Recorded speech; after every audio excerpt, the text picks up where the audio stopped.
How to change address on Plus500. To change your address on Plus500, you need to contact their support team directly. Before doing so, prepare a document that proves your new residential address, such as a recent utility bill, bank statement, or tax notice dated within the last 6 months.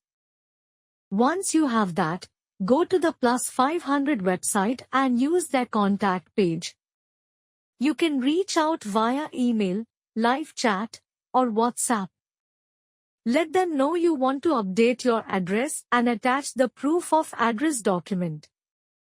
After submitting your request, Plus500 will review it. The process usually takes 1 to 2 business days. If your new address is in a different country, they might ask for additional documents like tax information.